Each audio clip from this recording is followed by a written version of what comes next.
Praise God. So, sa gabi po na ito, tayo po ay magpasimula. Tingnan niyo po yung mga katabi dyan. Kumpleto ba? Kumpleto ba? Yan. So, so, alam niyo kung sino yung mga katabi mo last time. So, salamat sa Panginoon. So, alam niyo po, sa ganito pong mga sitwasyon, hindi naman po pwede na pag sinabi natin na 6:30 ay umpisa tayo ng 8:30, di ba po? So mag-umpisa po talaga tayo sa pinaka-oras na kung saan yun talaga yung pasimula. So katulad po kanina ng sinabi ng ating tatay, so hindi niya po alam kung ano po yung word na ibinigay ng Lord sa akin ngayon, pero natumbok niya na po at sinabi niya na yung purpose ng buhay natin, to love God and to love other people, sa Marcos chapter 12 verse 30. Ang sabi po dito, yung ating pong itatakel po ngayon na pag-aaralan natin at pagsusuri natin sa ating mga buhay, ang title po nito ay Pag-ibig sa Diyos sa pamamagitan ng buong pag-iisip. Ayan, kung alam niyo po ba, kung way back po doon sa mensahe po nung nakaraan, nung linggo, kung napapansin po natin, as in, kung tayo lamang ay talagang maagap, yung ating pandinig maagap sa mensahe, alam niyo po ba yon? Kabubuhan po sa kalubloban po ng ating buhay, may mga bahagi po ng pagtuturo ang Panginoon. Amen po? Ayan, so 'di ba? Kaya nga mayroon nga pong inner guide. Yan yung pagbabago ng ating kaloob-looban, may binagong puso. Kaya sa ngayon naman po, paano ba natin iibigin ang Diyos sa pamamagitan ng ating buong pag-iisip? Yan. So siguro sa atin, ang iba sa atin, hindi natin lubos na mai-apply sa ating mga buhay kung paano natin iibigin ang Diyos sa pamamagitan ng ating mga mind. Amen, mga pag-iisip. Ang sabi po diyan sa Marcos chapter 12 verse 30, Love the Lord our God with all your heart, with all your soul, with all your mind, and with all your strength. So sabi po diyan sa Tagalog, ibigin mo ang Panginoon mong Diyos ng buong puso, buong kaluluwa, buong pag-iisip, at buong lakas. So tayo po ay manalangin at hingin natin po ang gabay ng ating Panginoon. Panginoon, sa gabi pong ito, maraming salamat for taking good care of us, of our family, sa buong maghapon. Salamat at pinatagumpay mo pa yung mga anak. Lalo na po doon po sa mga nag-outreach, naghayo, Panginoon, nag-follow up. Dalangin ko patuloy ang ekstrang kalakasan sa kanilang mga pisikal na katawan, makapanagumpay hanggang mamaya na matapos itong aming aral ng mga salita mo sa gabing ito. Salamat po, Ama, sa biyaya mo.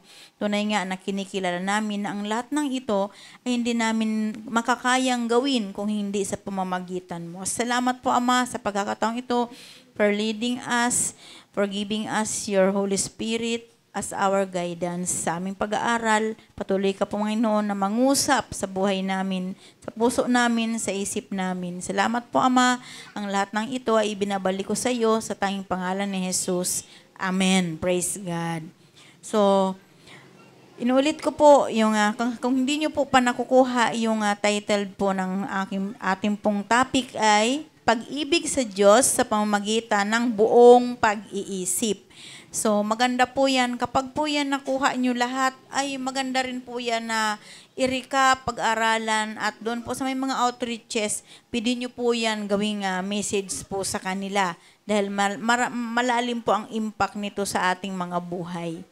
Sa ating pong pag-aaral ay ating pong suriin yung ating pong mga buhay. Inuulit ko po, wag po tayong tumingin sa ating kapwa, wag tayong tumingin sa ating mga katabi. Bagkus yung sarili natin ang ating trabahuhin ngayon. Amen. At tutulungan tayo ng Panginoon kung paano natin madidiscover na maibig natin ang ating Diyos na pinaglilingkuran sa pamamagitan ng ating mga pag-iisip. So, pag-aralan natin kung paano mabigyan lugod ang Diyos sa ating mga panloob na pamumuhay. bago natin isipin kung paano natin bibigyan lugod ang Diyos sa ating panlabas na pamumuhay. So, bago tayo mamuhay sa ating panlabas, aralin po muna natin kung paano natin mabibigyan ng kaluguran ang Diyos sa pamamagitan ng ating mga panloob na pamumuhay. Amen. So ano ba mayroon dyan sa ating mga kaloob-looban? Amen po ba? Let's study the concept na pinahalagahan sa kaharian at pamumuhay sa kaharian. So pag-aralan po natin yung konsepto ng mga pinaghahalagahan sa kaharian at pamumuhay sa kaharian. So, being saved or being born again, hindi ito lamang pagpunta sa langit at ito din ay isang bagong buhay sa lupa. So yan. So, ibig sabihin, yung pagiging ligtas natin at pagiging binago, ipinanganak na magmuli, hindi lamang ito yung papunta natin doon sa destinasyon natin na kung saan sa langit. Kundi dapat dito rin nahayag din sa lupa yung ating pagiging binagong nilalang. Amen po? Nailipat na tayo mula sa kaharian ng kadiliman tungo sa kaharian ng kaliwanagan. So lagi po nating tatandaan niya, nilipat na tayo mula sa kaharian ng kadiliman. So mula sa nung tayo wala pa kay Kristo, nasa kadiliman tayo. Amen po? Ngayon na nandito na tayo, na kay Kristo na tayo, nasa liwanag na po tayo. Now, the kingdom of Christ, ito yung kung saan naghahari, saan man tayo naroon at dapat kasama dito ang buhay at puso ng bawat mananampalataya. Sa kaharian ng Diyos, ito'y naghahari kahit saan. So sabi nga, tayo'y naroroon na dapat kasama natin ang buhay at puso ng bawat mananampalataya. Ibig sabihin, saan man tayo pumunta, mamumuhay tayo na binago na tayo ni Kristo. Amen po. Kasama na natin yung buhay at puso natin bilang mga mananampalataya. Naisin po nating mabigyang lugod ang ating hari sa ating mga buhay at sisimulan natin sa ating pag-iisip. So paano ba natin mabigyan lugod ang ating hari na kung saan ito ang ating Panginoong Jesucristo sa ating mga buhay at pasisimulan at mag-uumpisa ito sa ating mga pag-iisip. So bakit kailangan daw po nating disiplinahin ang ating mga pag-iisip? Amen. So ito ang ating pag-aaralan ngayon. Ito ang panloob na pakikipaglaban sa sarili. So pag sinabi po na pag-iisip, pagdidisiplina sa ating mga pag-iisip, nakapaloob dito yung ating mga panloob na pakikipaglaban sa sarili. Yung ating mga battle sa sarili natin. So, bawat isa sa atin ay meron tayong binabaka sa sarili natin. Amen po ba? Nandiyan na, number 1 dyan, yung katamaran. Yung hindi natin pagiging marunong sa paghawak ng ating mga oras. Amen po ba? Yan ay isang paglaban sa sarili natin na dapat nating mapagtagumpayan. Sabi nga po yan sa Romans chapter 7, 14 to 25, ito po yung sulat po ito ni Paul. Ito po ay patungkol po sa hilig ng laman. Yan, patungkol po yan sa hilig ng laman. Romans chapter 7, verse 14 to 25. Ano po ang sabi dyan? Ang sabi po dyan, 14 to 25, mga hilig ng laman at tuntunin ng isip. Alam natin ang kautusan ay espiritual, ngunit tayo'y makalaman at alipin ng kasalanan. Si Paul po yung sasaad po dito. Siya po yung nagsulat, siya po nagsasalita dito. Sabi niya, alam natin ang kautusan ay espiritual, ngunit ako'y makalaman at alipin ng kasalanan. Hindi ko maunawaan ang aking sarili, sapagkat hindi ko ginagawa ang gusto ko. Sa halip, ang kinakasuklaman ko ang siya kong ginagawa. Ngayon, kung ginagawa ko ang hindi ko gusto, nangangahulugang sumasang-ayon ako na mabuti nga ang kautusan. Kung gayon, hindi na ako ang may kagagawan niyon, kundi ang kasalanang nanatili sa akin. Alam kong walang mabuting bagay na nanatili sa aking katawang makalaman. Kaya kaya kong naisin ang mabuti, ngunit hindi ko nga lamang magawa ang mabuting inanais ko, sapagkat hindi ko ginagawa ang mabuting gusto ko, ang masamang hindi ko gusto ang siya kong ginagawa. Kung ang ginagawa ko ay hindi ko nais, hindi na ako ang gumagawa nito, kundi ang kasalanang nanatili sa akin. Ito ang natuklasan ko. Kapag nais kong gumawa ng mabuti, ang masama ay malapit sa akin. Sa kaibuturan ng aking puso, ako'y nalulugod sa kautusan ng Diyos, ngunit may ibang kapangyarihan sa mga bahagi ng aking katawan na salungat sa tuntunin ng aking isip. Ipinapaalipin ako ng kapangyarihan, ito sa kasalanang nananatili sa aking katawan. Anong saklap ng aking kalagayan? Sino kaya ang magliligtas sa akin sa kalagayang ito na nagpapahamak sa akin? So wala nang iba pa, kundi ang Diyos sa pamamagitan ni Jesucristo na ating Panginoon, at salamat sa Kanya.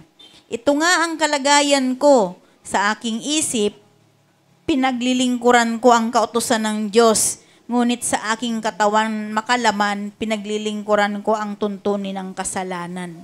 Amen. So, nakita po ba natin ito sa ating mga sarili? Amen. Minsan, gusto nating gawin yung mga bagay na hindi naayon sa gusto ng Diyos. Kaya minsan, nire-resist natin yung mga mabubuting bagay na dapat nating gawin. Amen po ba?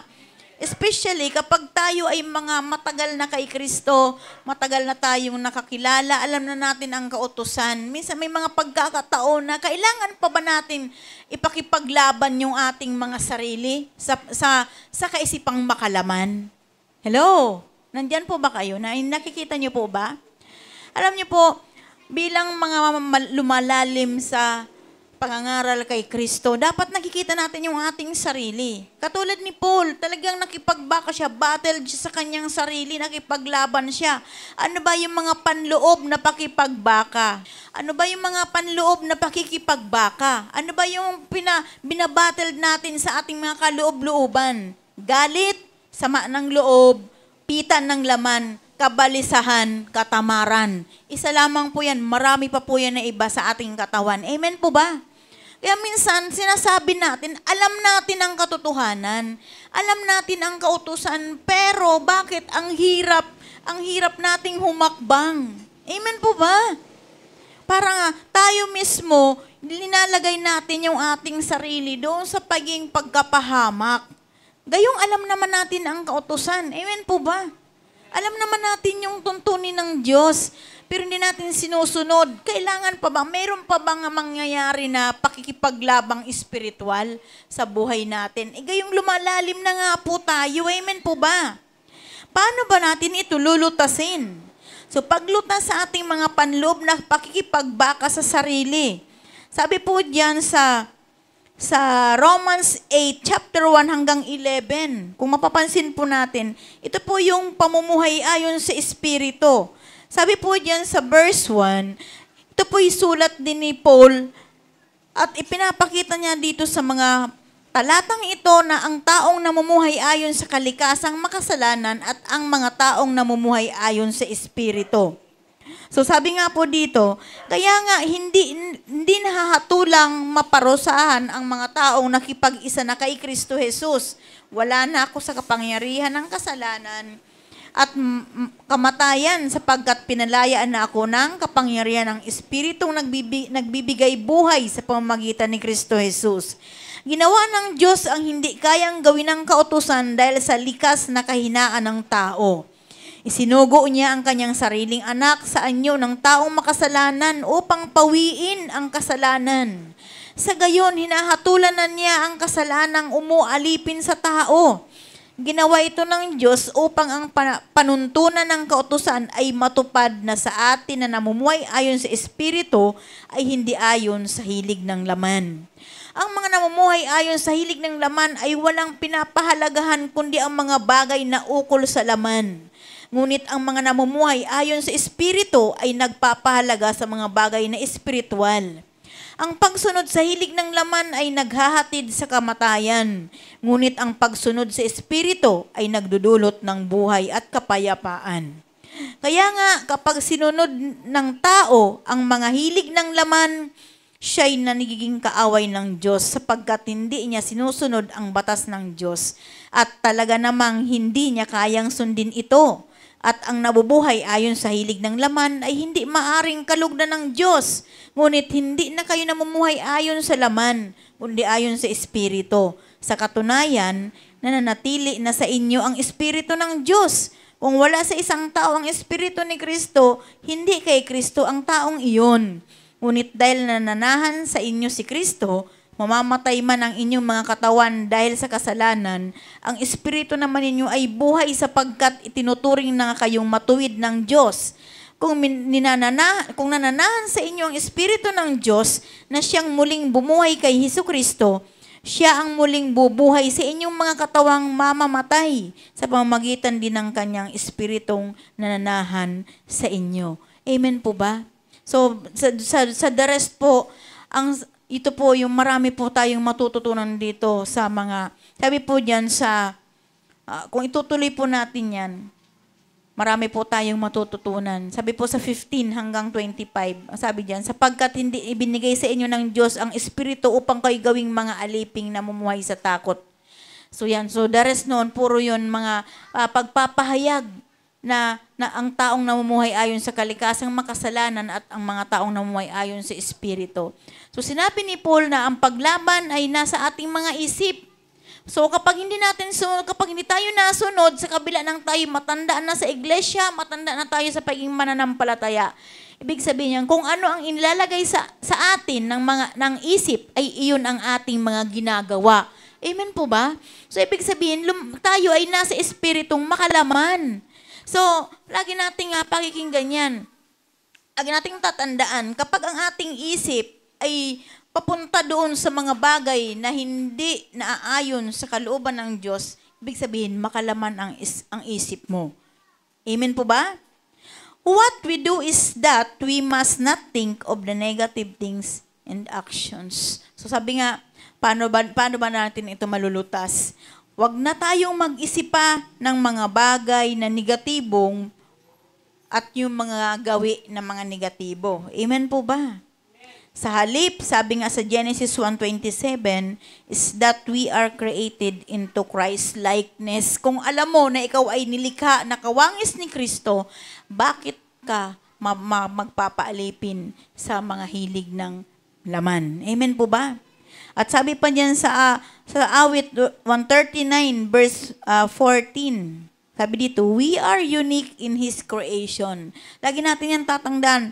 Sabi nga, tayo'y nilikha ng Diyos na kamukha niya. Kawangis natin ang Panginoon. Amen po ba? Lahat na nakipag-isa kay Kristo, kamukha ni Kristo. Kawangis ni Kristo. Nakuha niyo po ba yung talata? Romans 8:1-11 and Genesis 1:27 and awit 134, 14-16. 14 hanggang 16. Kaya nga, tayo ay mga minamahal na anak ng Diyos. Amen? So, bakit pa pagbibigyan natin yung ating mga isip? Amen.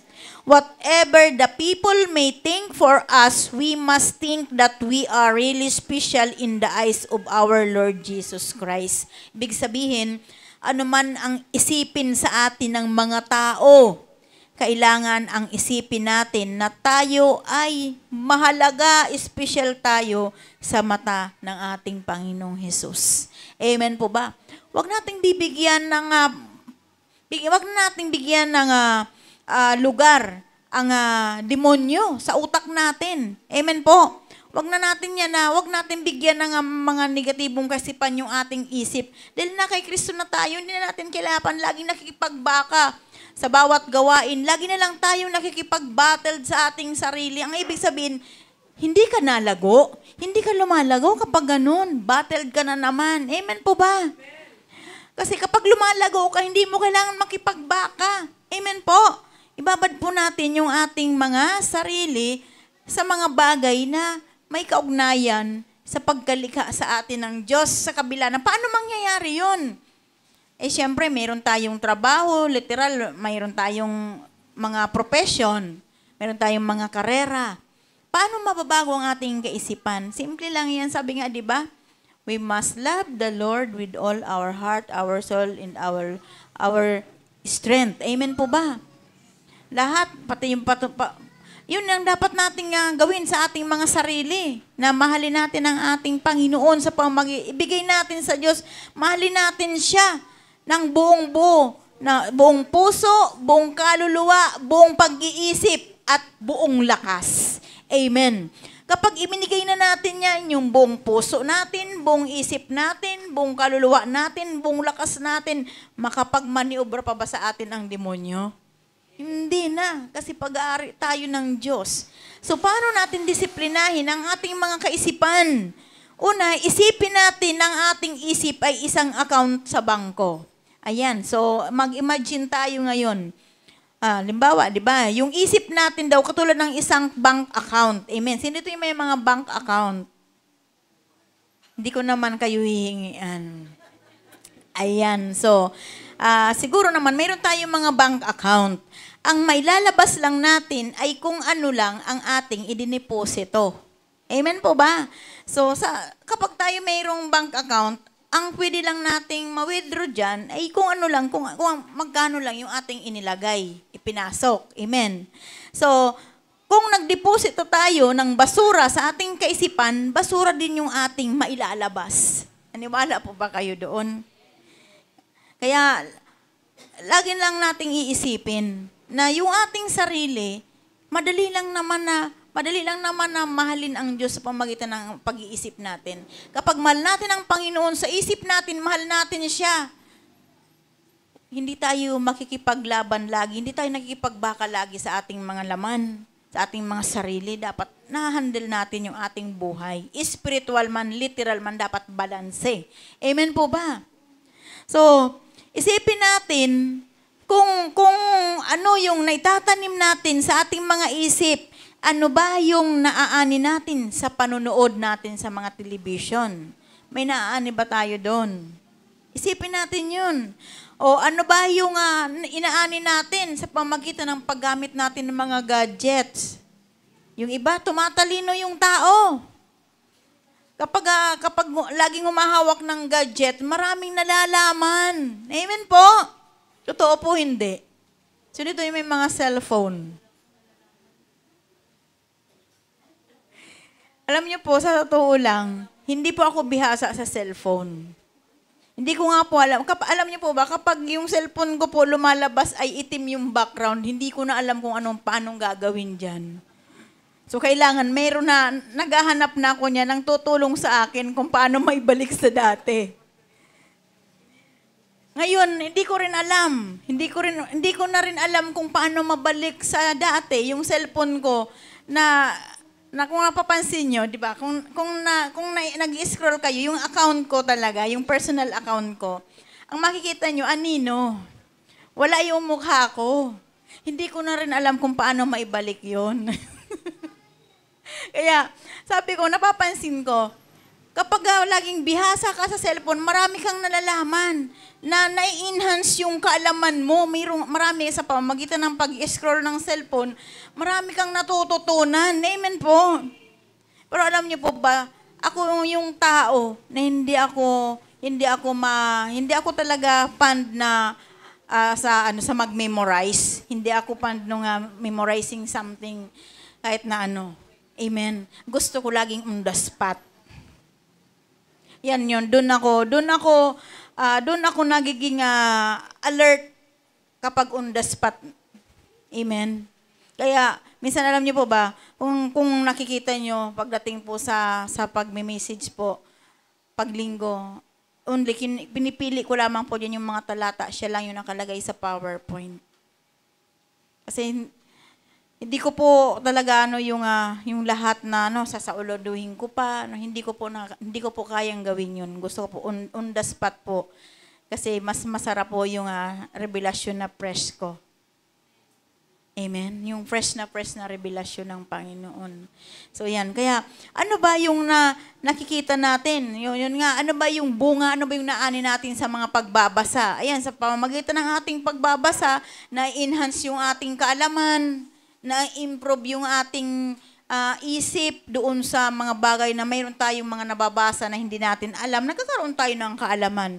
So, naglalaman ba ito ng mga bagay na pinahalagahan sa kaharian ng Diyos? So, lahat na yan na binanggit ko po, yung mga itinatanim natin sa ating mga kaisipan sa pamamagitan ng panunod ng TV, paggagamit ng cellphone o anuman, mga babasahin, naglalaman po ba ito ng pagpapahalaga sa kaharian ng Diyos?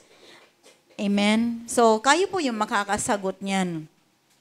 How can we assure na hindi marurumihan ng mga napapanood at nababasa natin yung ating mga kaisipan?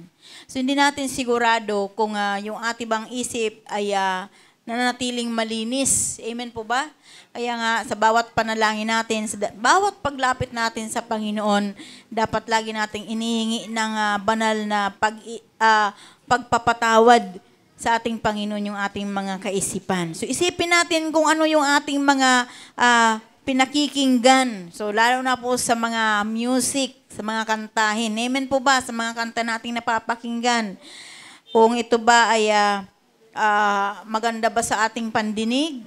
Sabi nga ng mga music, sa worship po ng mga scholar, sa ating pagsamba o sa ating pakikinig sa mga musika, dapat titingnan natin, lagi natin na pakinggan yung liriko. Kanino ba naka-direct yung pagpupuri? Baka mamaya sa tao, hindi kay Kristo. Amen po? Kasi alam niyo po ba, sa ibang bansa po, ay meron na po talagang satanism na worship. Mayroon po, marami po. Kaya tayo, papakinggan po natin yan kung yan ba ay nakatuon sa ating Panginoong Hesukristo. Ayan. So ano ba yung nakikita natin o nakukuha natin kapag ina-advise tayo ng mga taong wala naman kay Kristo? Naglalaman ba ito ng mga bagay na pinahalagahan sa kaharian ng Diyos? Amen. So paano ito makakaapekto sa ating mga isip? Yan na. So malaki pong epekto sa ating kaisipan. Sabi nga, yung isa pa din, yung panananga natin sa ating mga nakaraan, nakakaapekto ito sa ating mga kaisipan. Amen. So parang sabi nga, do not lean on our past. So wag tayong manangan sa ating mga nakaraan kasi nag-iepekto yan sa ating kaisipan.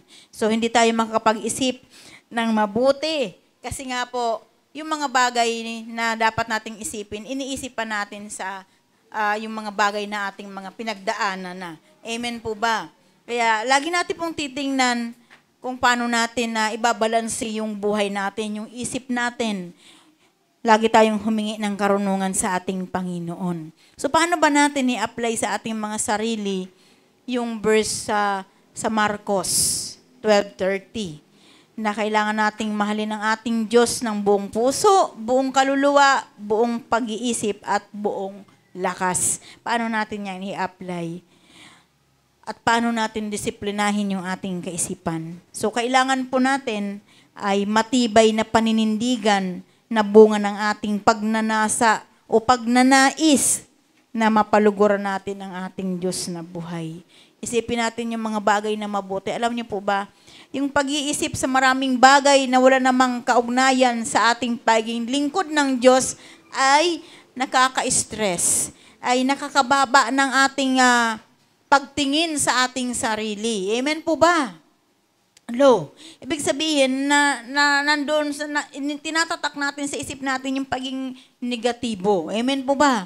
Kaya wag natin laging isipin ng ganito. Kung ano yung sinabi sa iyo ng Panginoon dahil na kay Kristo ka, pinaglilingkuran mo si Kristo, yun na yun.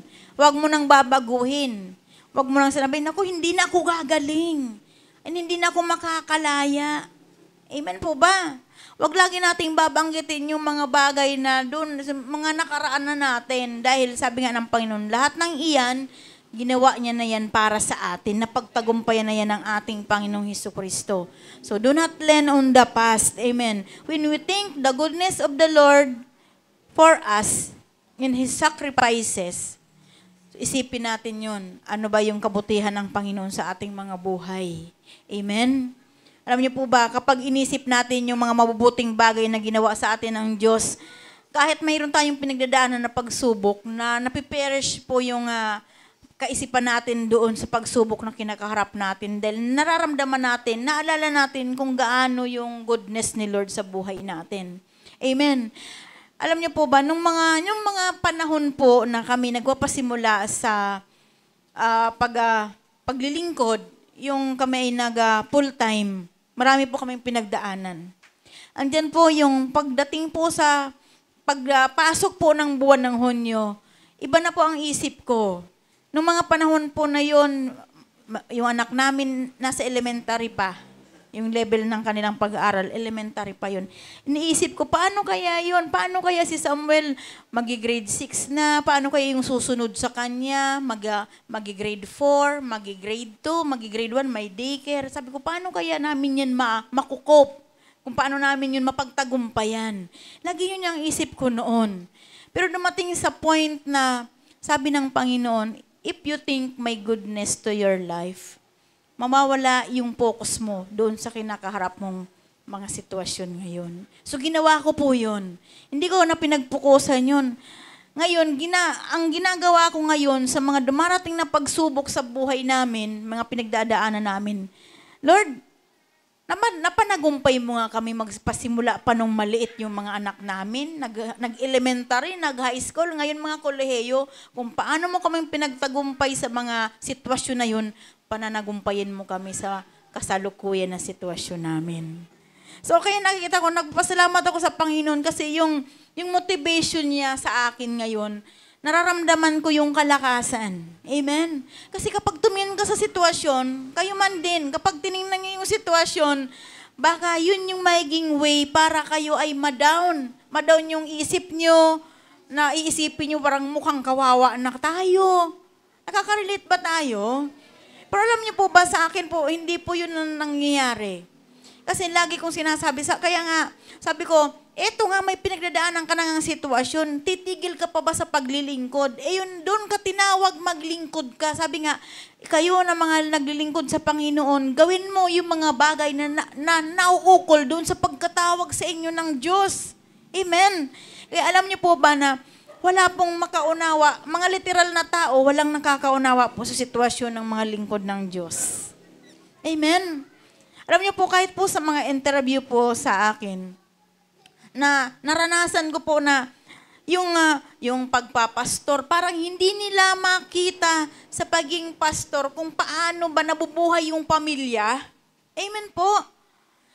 Sabi ko nga, huwag niyong titingnan yung pagiging pastor. Ang tingnan niyo kung sino yung manager ng pastor na yan. Kung sino yung boss ng pastor na yan. Amen. Kaya alam niyo po ba na nakita ko kung paano ang Panginoon gumagawa sa buhay, sa pamilya, sa sitwasyon na hindi nagbabago. Bawat interview sa akin, literally na interview sa akin, hindi nagbabago yung aking mga kasagutan. Hindi ko binabago. Yun at yun pa rin. Minadadagdag mga accomplishment ng mga anak namin. Nadadagdag yun, pero hindi nagbabago. Lalong dumadagdag yung ginagawa ng Panginoon sa buhay namin. Amen. Kaya, alam niyo po ba, biyaya po ng Panginoon. Sabi ko nga, natuwa na ako. Sabi ko, yes Lord, salamat. Graduate na si Grace sa senior high. So, kumbaga yung time ko doon sa pagko-community, sa pagmi-meeting natin, parang parang sabi ko, ay mawawala na. May bibigay ko na sa ibang schedule ko. Pero ang nangyari po, hindi pa po ako natapos. Kasi binibigyan pa ako ngayon ng panibagong update para kay Faith. Kung tutuusin, wala na si Faith. Wala na siya sa 4Ps, di ba, Sister Dolosi? So, alam mo, isang pasasalamat sa akin na nangyari yan kasi nga, gusto ko na rin na magpahinga ako. Pero, yung pagkakataon ng Panginoon na nararapat ay ibinigay pa rin. So, kailangan ko muli ngayon kailangan ko muli mag-community service, kailangan ko muli makipag-meeting, kailangan ko mag-update, kasi mayroon naman akong bagong i-update. Di ba blessing po yun? Kaya sabi ko nga, kapag tingnan mo yung sitwasyon ngayon, parang ang hirap. Pero kapag tiningnan mo yung ginagawa ng Diyos, doon kanya palalakasin. Doon kanya patatatagin. Kaya nagpapasalamat ako sa Panginoon sa bawat accomplishment.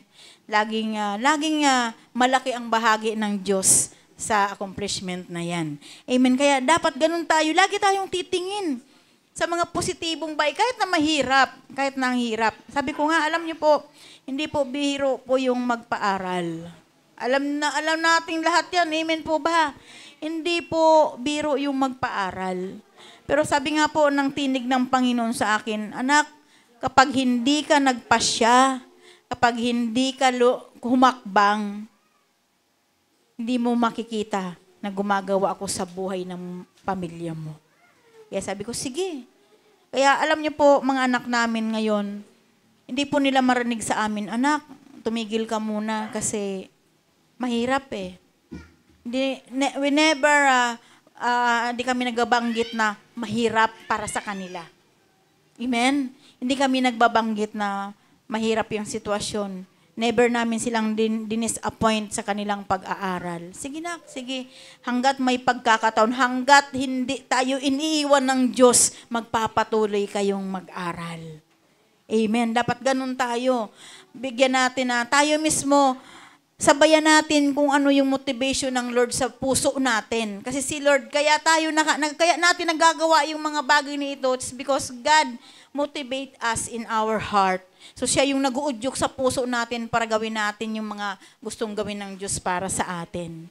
Amen. Kaya napakabuti ng Panginoon. Hindi ko siya nakita na maging mababaw yung tingin ko sa mga sitwasyon. Lagi kong, ito nga, di ba, sabi ko nga, bilang leader, bilang pastor, para mahirap yung magde-decide ka. Kung pag tiningnan mo, alam niyo po ba, kung kayo po ang pastor, kayo yung leader, makikita nyo sa mga miyembro nyo, tingin pa lang sa mata, madadala na, kumbaga yung puso nyo, matatouch na. Kasi ganun yun eh. Kung mayroon ka talagang puso ng pagiging pastor, mayroon kang puso ng pagiging tagapanguna, tingin mo pa lang sa mga miyembro mo, alam mo na kung kanilang mga pangangailangan. Amen po. So ganun po, kaya hindi po basta-basta ang maging pastor. Amen. Kaya yung iba ayaw magpastor. Kaya bahala sila kung ayaw nilang magpastor. Kasi ang kinikilala lang na pastor ng Panginoon, yung mga mayroong tagasunod. Amen po ba? Amen. So bilang mga anak ng Diyos na inilipat na sa kanyang kaharian, magsanay po tayong panindigan yung mga bagay na pinahalagahan ng Diyos. So bilang mga anak ng Diyos, kayo po na nandyan kayo, naglilingkod kayo sa Panginoon, sanayin po ninyo na panindigan yung mga bagay na pinahalaga ng Diyos. Kasi minsan, kapag binagbibigyan natin yung ating mga sariling desisyon, kinakasanayan na natin yan. Amen po ba? Example po, so wala pong mau-open sa atin. Nais lamang po ni Lord na tayo ay maituwid upang tayo ay lumalim tayo sa paglilingkod. Dahil hindi, sabi nga po ang ating pastor, hindi sa lahat ng panahon tayo lahat ay nakaupo. Hindi sa lahat ng panahon kayo lahat na humahayo ay nagsasama-sama. Darating ang panahon na magsusulo si Sister Wilma, Sister Aida, Sister Marlene, Sister Mercy, magagawin na kayo ng Lord na individually, na mag-handle kayo ng mga gawain. So, ganun po yung nangyari. Kaya ngayon pa lang, sanayin natin yung ating mga sarili na pahalagahan natin yung mga bagay na pinahalagahan ng Diyos. Huwag lagi tayong nag-i-excuse. Alam niyo po ba, minsan, dun sa mga pagdidesisyon, nakadepende doon yung isip natin. Amen po. Lalo na po, halimbawa po paglinggo. Di ba po paglinggo, yung linggo po natin, halimbawa po mayroon tayong commitment, gawin po natin yung commitment natin sa Lord. Nang sa ganon, makalugdan tayo ng Diyos. Alam niyo po, naunawaan niyo po yun. Hindi ko po palalalimin ang explanation. Sanayin natin yung pinahalagahan ng Panginoon, palagahan natin at ipaglaban natin. Amen. Hello. Kung napapansin nyo naman po, linggo lang naman po yun, di ba? Ipaglaban natin kung ano yung mahalaga sa Diyos. at sa lahat ng pagkakataon, ipaglalaban din tayo ng Diyos. Amen po ba? Amen. So, nais nating ibigin ang Diyos sino man tayo at magsimula ang pag-ibig na ito sa ating mga pag-iisip. Kahit sino man tayo, kapag gusto natin na mahalin ang Panginoon, magsisimula ang pag-ibig natin sa Diyos sa pamamagitan ng ating pag-iisip. Kapag ang isip natin, nag-isip tayo, ay nako, mahal ko ang Panginoon. Pero yung ginagawa natin ay taliwas naman doon sa pagsunod sa tuntunin ng Panginoon. Yun po yung sinasabi ni Paul doon sa Romans, di ba? Na alam niya ang tuntunin ng Diyos, pero ang ginagawa niya ay taliwas doon sa tuntunin ng Diyos. Amen? Naunawaan niyo po yun? Kapag nirika po natin yung mga talatang yun, makikita natin doon yung ating mga sarili. Minsan, di ba? Sabi ng Panginoon, pag araw ng linggo, ipagpahinga natin yan, huwag natin ipagtrabaho. Tapos yung iba naman, trabaho naman ang trabaho, ilinggo na nga yun. Alam niyo po ba, sa halip po na idagdagan ng Panginoon, yung mga araw natin ay pinagtatrabaho natin. Yung, ibig sabihin doon, yung blessing doon sa mga trabaho natin, mas lalo niyang dudublehin sa 6 na araw natin na trabaho, yung blessing niya. Hindi niya na yun magagawa kasi kinukuha natin yung para sa Kanya. Amen po ba? Eh, alam niyo po ba, maging aware po kayo, hindi lamang po doon sa 10% ng iyong kinikita o tinatangkilik, kundi maging aware kayo doon sa katawan nyo na ipinaglilingkod nyo sa Diyos. Amen? Pag-araw po ba ng linggo, buong buo po ba na 10% na hiningi ni Lord na ibinibigay nyo ang sarili nyo? 10%, yung kabuuan, pinaglalaban po ba natin yung araw ng linggo para kay Lord? Kinabukasan, bibigyan ka ng Lord ng maluwalhating pakiramdam, makakapagtrabaho ka. Huwag mong ubusin yung oras mo. Gayong oras, hindi mo naman oras yung kinukuha mo, kundi oras mo yun kay Lord. Amen po ba? Naunawaan po ba? Love, love, love lang. Paalala lamang po yun. Wag po tayo laging nasasanay ng excuse. Kasi makakasanay natin, ay pwede naman pala. Ang excuses po, katulad din po yan ng pagsuhay. Ngayon, okay lang po yan. Nagsusuhay tayo, pero kalaunan, ay, okay lang yan. Tuloy-tuloy na tayong sumusuhay. Okay lang naman kasi eh. Di ba po? Kaya lagi nating tatandaan, sanayin natin na yung isip natin, mahal talaga natin ang Panginoon. Kaya tayo nagkakapaggawa ng ganun kasi hindi natin totoong mahal ang Diyos.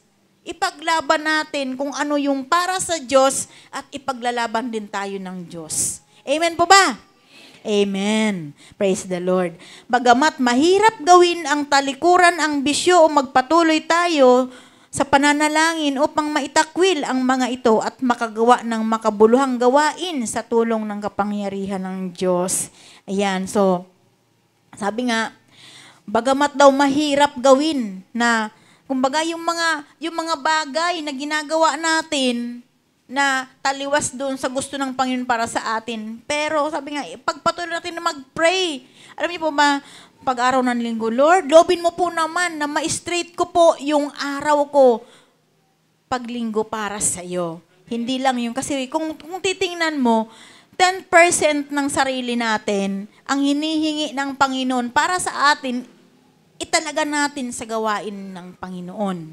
Yung 90%, ibibigay mo yan mula Lunes, Martes, Merkules, Huwebes, Biyernes, hanggang Sabado pa. Amen po ba? Pag mayroon naman po tayong mga gawain, Merkules, katulad po nito, oras lamang po to, hindi naman buong buo. Amen po ba? May nakukuha po ba kayo? Lamang po talaga sa atin, yung sa 90%, kapag tinuos mo lahat yung buhay mo na nakapalob sa 90%, sobra pong lamang natin sa Diyos. 10% lang po ang hinihingi ng Panginoon sa buhay natin na ibigay natin sa Panginoon. Kaya pag araw po ng linggo, wag niyo pong hatiin na lang yung oras niyo. Pwede. Bigay na lang po natin. Kasi pag nais po nating lumago, ay talagang palalaguin tayo ng Panginoon. Kahit na yung mga hanap buhay nyo, wala na kayong pagsisidlan sa ibibigay ng Diyos. Ibabalik sa inyo ng Panginoon ng 100 folds of blessings. Maisip mo lang yung 100 ibayo na ibabalik sa iyo ng Panginoon, kapalit nung 10% sa buhay mo na ibibigay mo sa Kanya. Nako, ang sarap ng pakiramdam. Parang nanglalaki ang ulo ko. Parang nangingilabot pati yung ulo ko. Kasi alam ko na motivated ako by the Spirit. Amen. Sa Diyos lagi ang kapurihan. Alam natin na kung manuman yung ating iniisip, ay lalabas sa ating mga damdamin at gawain.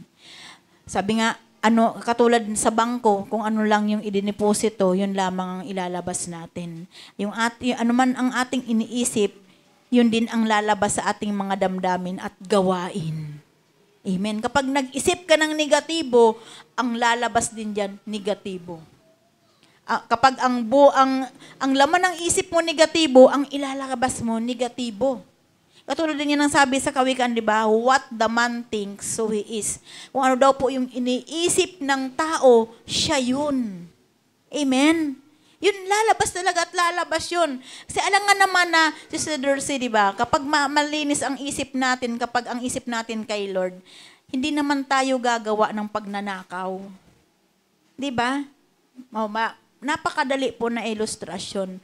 Kaya, sabi nga, yung ating kaisipan, anuman yung nilalaman ng ating iniisip, lalabas yan sa ating damdamin at sa ating mga gawain. May naunawaan po? Amen. So ano po yung dapat nating gawin? Huwasakin at itapon ang anumang bagay na nakakahadlang sa ating paglago bilang tagasunod ni Kristo. Alisin na natin yung mga bagay na nakakahadlang sa ating paglago. Kung mapapansin natin, lumalago kaya ako? Kung sa sarili ko, lumalago kaya ako? Amen po ba? Nagtatanong, ano ba yung outcome? Halimbawa, hindi ka masyadong nabababad sa church. Ang isang Kristiyano, kapag hindi siya nabababad sa simbahan, ay hindi siya lumalago. Amen? Hello? Nung tayo ba yung mga nasa luma pa nating pagkatao, lumang buhay, nasa, ano bang tawag doon? Yung halimbawa, ako na lang halimbawa kung sarili ko. Nung ako ay nasa Katoliko, hindi ko naranasan na ako'y lumago. Pero nung ako ay nandito sa totoong pananampalataya, naranasan ko yung paglago ng buhay ko. Amen? Bakit ko nakita yon? May panahon, may pagkakataon na nakasama ko yung mga kasama kong Katoliko. Ibang-iba ako kaysa sa kanila.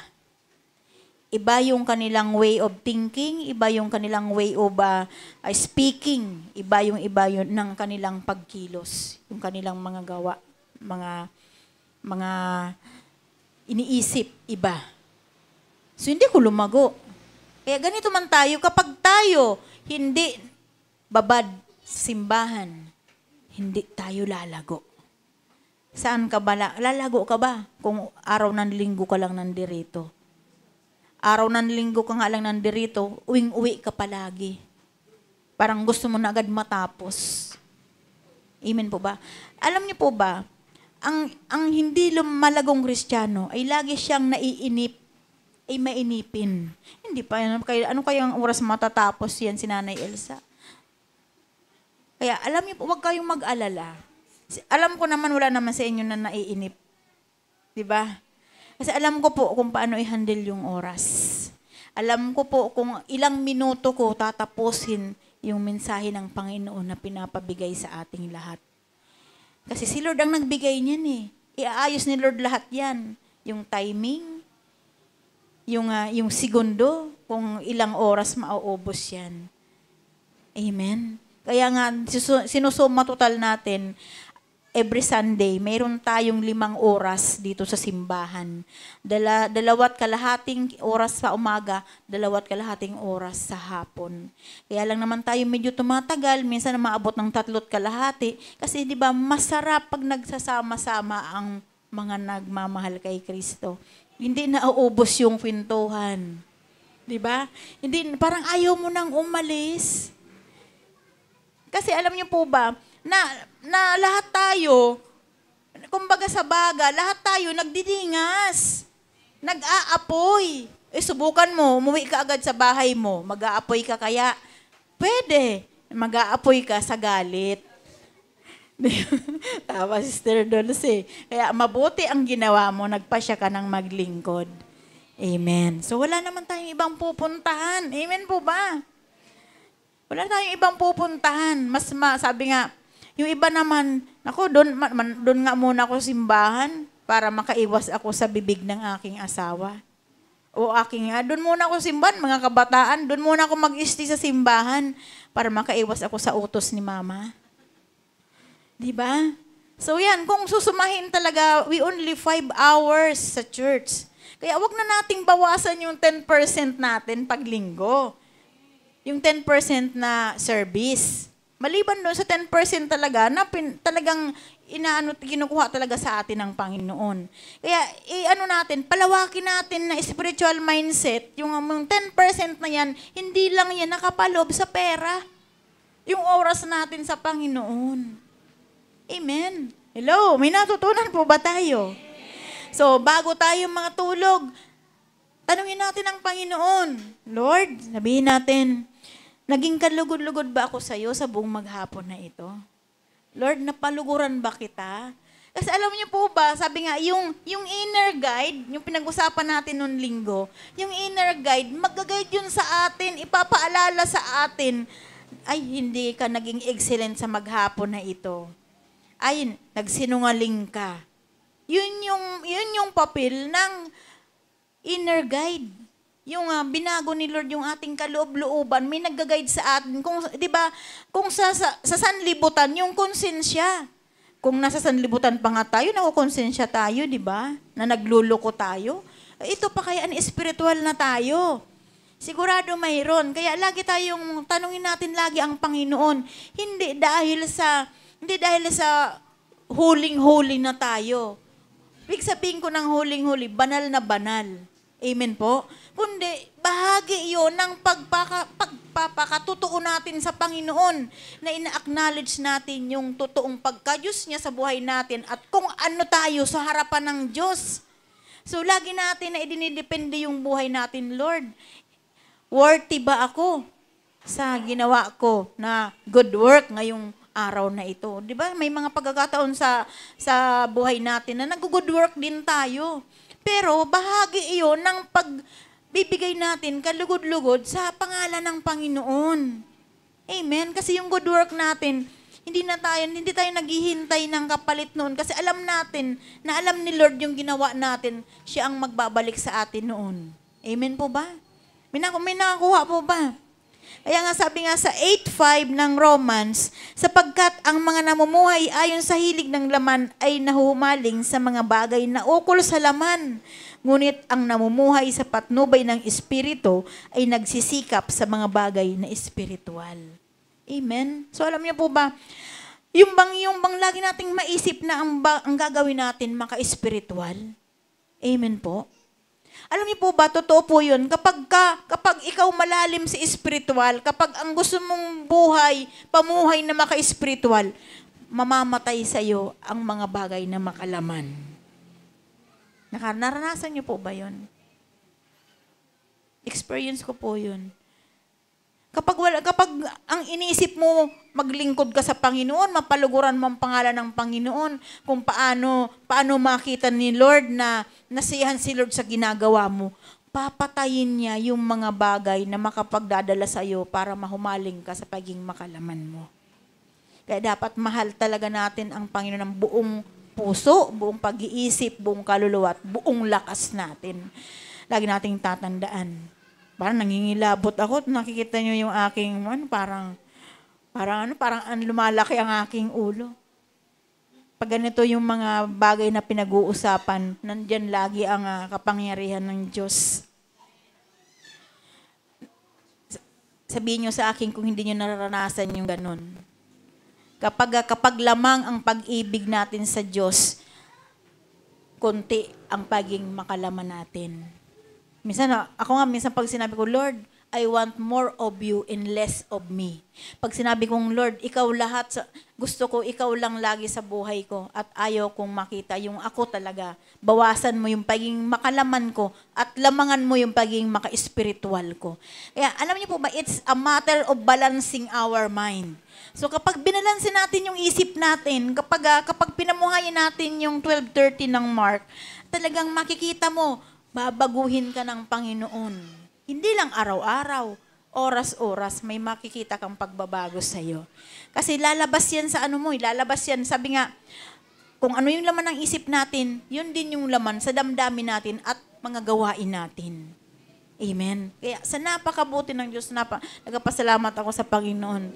Kasi alam ko, sabi ko nga, Lord, alam ko ikaw ang nagmo-motivate sa aking puso para nararamdaman ko kung yung sigla na maglingkod, yung sigla na kahit na, di ba sabi ko nga sa inyo, hindi nyo makikita sa akin kung mayroon akong literal na karamdaman.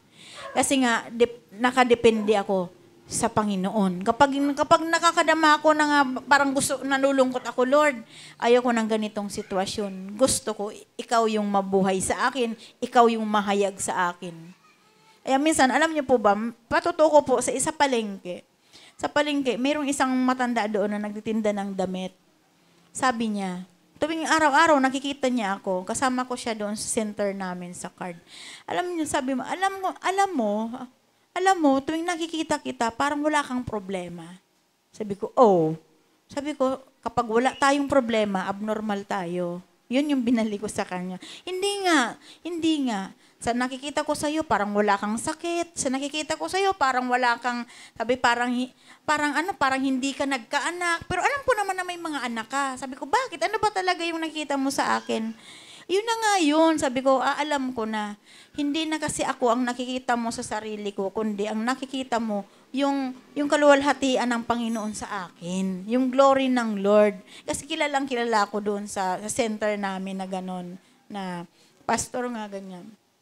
So, sobra sabi, alam mo, gusto ko kahit siguro maghapon tayong mag-usap, hindi ako mabuboring. Sabi ko, grabe ka naman.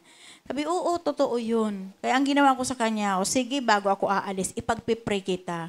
Sabi niya, alam mo ba, nang nagpatuto siya nung nakaraang araw, sabi niya, sis, alam mo, pag alis mo, ang dami kong benta. Siyempre, sabi ko, nag-speak tayo ng blessing doon sa negosyo mo. Kaya pinagpala ka ng Panginoon. So, later naman, inamin niya, sabi ko, alam mo, may tanim na ako. Pero sabi ko, nasaan yung tanim na yun? May bunga na ba? Wala nga eh. Sabi ko, kapag natamnan ka, kailangan yung, alam mo na may tinanim sa'yo, dapat pagsikapan mo na may mabuhay doon sa naitanim sa'yo.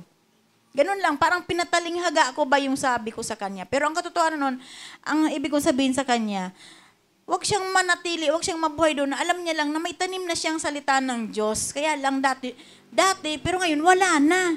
Sabi ko, hindi ganon. Kapag alam mo na natamnan ka na, pagsikapan mo na mabuhay yung itinanim na yan sa buhay mo. Sabi ko, wala nang hindi mo naman masabi na, ay wala naman kasing magdadala sa akin ng salita ng Diyos. Ang kapitbahay mo, bahay ng Diyos, simbahan, door of faith nga lang. So, hindi ko binibigyan ng yung kanyang mga katwiran. Sabi ko, nasa atin yan, nasa tao yan, nasa pagdadala yan. Alam mo palang natamnan ka, dapat ang tanim na yan sa puso mo, hinayaan mo na mag-usbong yan, maghanap ka na tamang pananampalataya na makapagpupuno dyan sa buhay mo. So, ganun lang yung sinabi ko sa kanya. Tuwing nakikita niya, malayo pa yan, nakangiti na yan. Ako, buhay na ang araw ko. Sabi ko, wag kang humanga sa akin ha. Parang pag ganun kasi pakiramdam ko, buhay na daw yung araw niya. Sabi ko, hindi. Kaya ka nabubuhay dahil kay Lord. Ang araw, binigay yan sa atin ng Panginoon. Sabi ko, na taon lang na pinapasumpong ni Lord ako sa'yo para magkaroon ka ng pag-asa sa buhay mo. Kasi wala na siyang asawa, namatay na. So, ganun lang yung style na hindi tayo nagsasalita. Pero sabi nga, kapag mga spiritual na mga bagay yung nasa isip natin, lalabas at lalabas yan. Magbubunga yan. Amen po ba? Kaya sikapin natin na sa bawat araw, kahit sino man yung makasalamuha natin, makikilala tayo nila, hindi sa kung ano man tayo noon, kundi kung ano tayo ngayon. Amen. Kaya salamat sa Panginoon. Palakpakan nga po natin ang Diyos na buhay. Praise the Lord. Hallelujah. Salamat sa Diyos at nawa ay mayroon tayong natutunan sa ating napag-aralan ngayon. Alam niyo po ba, sa bawat bawat pag-aaral natin, laging may kaugnayan ito sa buhay natin. Amen. So, huwag tayong lumalayo. Aanhin natin yung mga malalim na pag-aaral kung hindi naman nakakatulong sa pagbabago ng buhay natin. Amen. So, mag-aral tayo na yung mga pinag-aralan natin, na i-apply natin sa buhay natin at nagbubunga ito ng pagbabago. Amen po. Kaya salamat sa Diyos. Nawa ay pinagpala po tayong lahat. Na nabusog po tayo ng salita ng Diyos. Kapag may pagkakataon po kayo, balikan niyo po yung verse natin na binasa sa Roma. Para nakikita niyo po doon, naunawaan niyo po at i-apply din po natin sa buhay natin. Para makita din ng ating mga pamilya na sa atin may pagbabago dahil kay Kristo. Salamat sa Panginoon.